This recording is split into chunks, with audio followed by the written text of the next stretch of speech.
Hey guys, what's up? It's Rachel. Yes, it's me. I look like myself again. It was fun last week, but it's good to be back. If you guys totally don't know what I'm talking about right now, last week I looked like this because I filmed a K-pop idol transformation video. If you missed it, you can check it out here. I'll put a card up here. It was new and fun. And yeah. And a couple weeks ago, I posted a video that says things Americans do that make me feel awkward.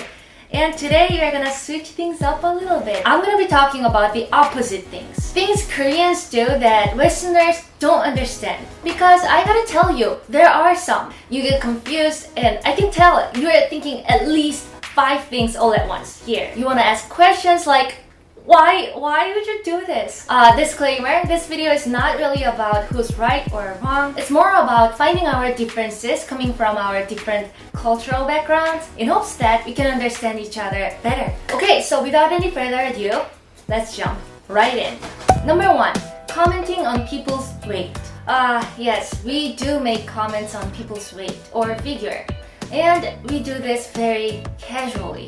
Oh hey, did you lose some weight? Oh yeah, you could tell. Thanks. Sometimes we are very straightforward on this. Oh hey, you put on some weight. And this happens even before we say hi or how have you been. But we only do this with the people we are close with. We do this very mindlessly. We are very nonchalant. It's not a big of a deal to us. Of course, it'd be very rude if we did that to somebody we barely know. Like, say that again? Oh, you want this coffee to be all over you? But even when we do this with really close friends, I know it's not really acceptable in Western countries because it's really personal. About this one, I understand why this comes as a shock. I'd be actually totally okay if we stopped doing this in Korea because you never really know what's going on behind changes in someone's weight, you know? Not a fan. Number 2, taking off the shoes at the doorway. Why? Why is it so hard to understand? It literally takes only 2 seconds and my floor can stay clean. It's so great. We take off our shoes as soon as we get inside. I've seen people making fun of us doing it since it's not exactly Western culture. I've heard they find it unnecessary. Well, not the entire Western countries because I've heard some countries in Europe also take off their shoes when they enter their house, but America at least, it's pretty common to keep the shoes on in the house. Like in the living room, in the room, even sometimes in the bed too. In the bed!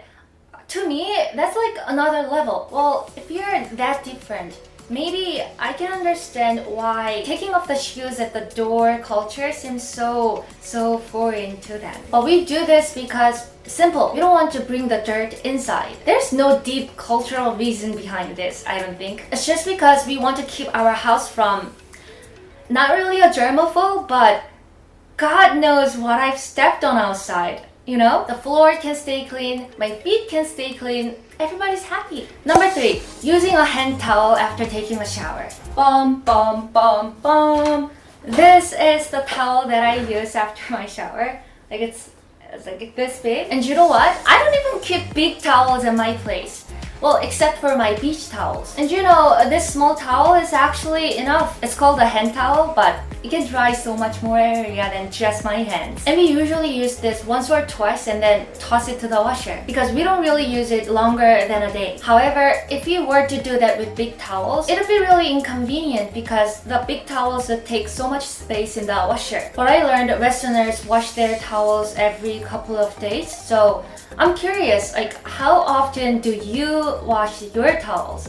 I'm really curious, let me know down below. Big towel is nice and everything and I like how I can cover my whole body after taking a shower, but I'm just used to using small towels and changing them every day. And the last one, slurping the noodles. Yes, slurping is not the best sound, I know. Here in Korea too, making sound when you're eating is not a polite thing to do. You see, we don't open our mouth and chew out loud. That's a big no-no. I know some people do that. So annoying. And I hate eating with them because it's so hard to pretend like everything's fine when I'm just dying inside. Yeah, we all hate them. But sometimes we make slurping sound when we are having noodles like ramen. It's not a manner to make slurping sound, nor is it encouraged. Like I said, it's not the best thing to do.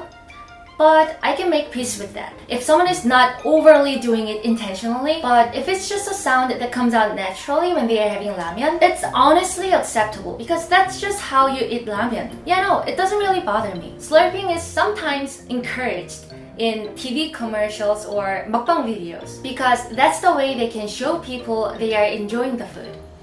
Check this out.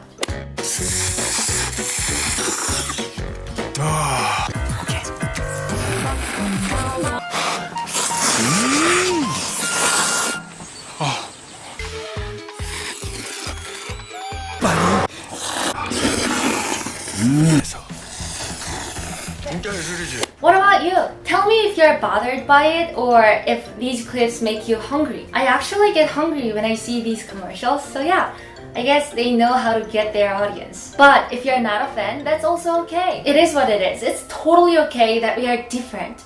No big deal. I'm gonna have ramen today.